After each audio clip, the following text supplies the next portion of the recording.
بڑی مشکل سے آئی ہے اسلام بچا کے زینب مدینے میں.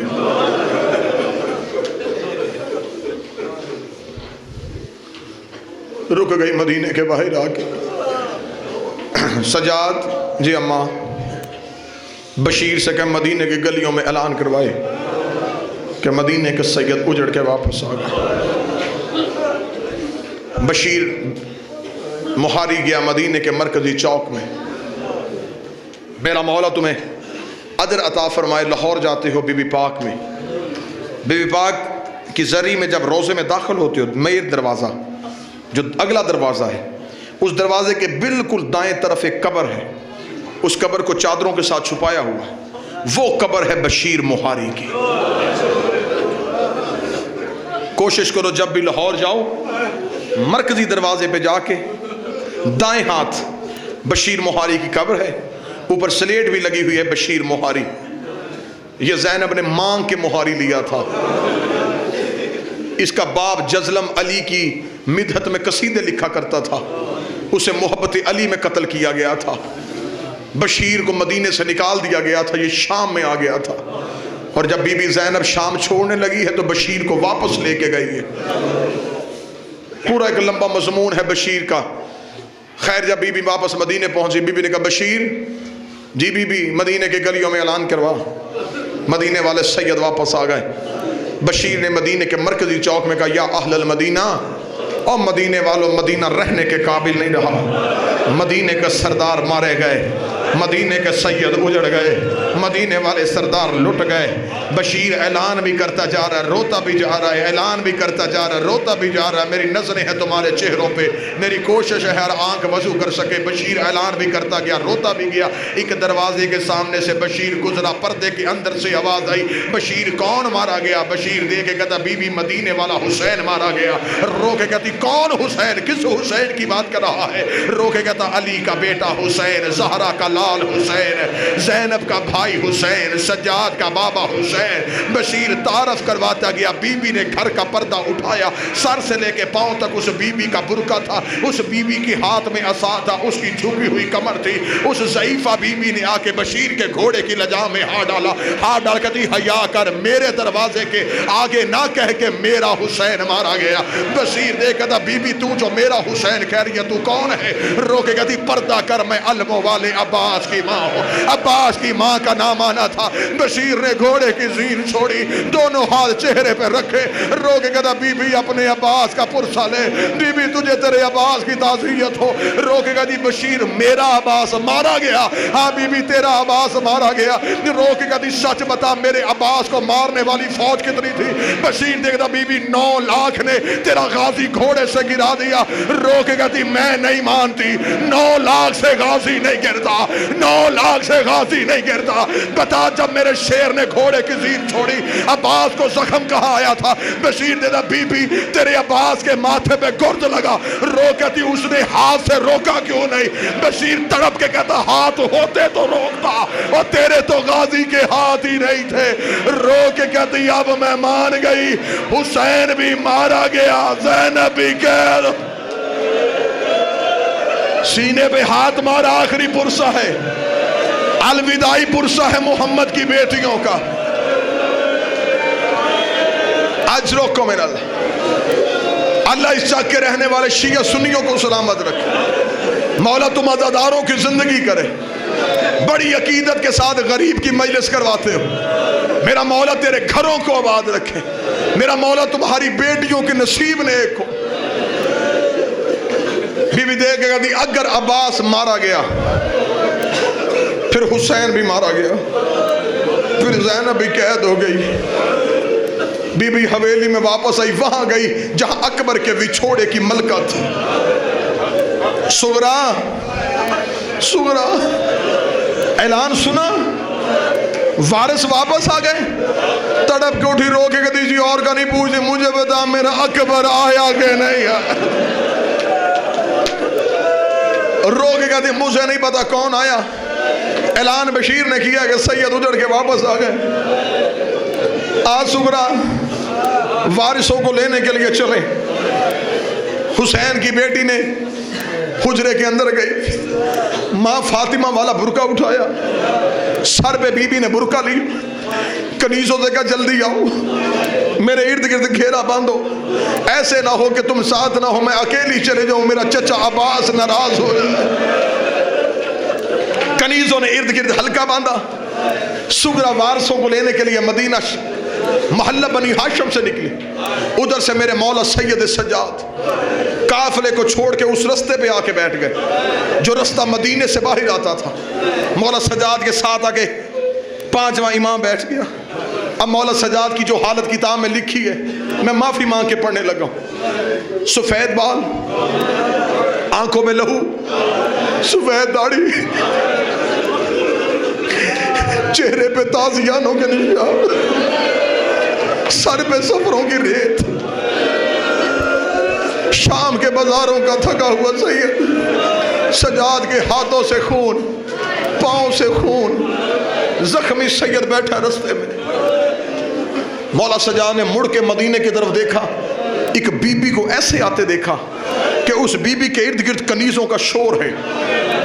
مولا سجاد نے کہا باقر کون آ رہا ہے؟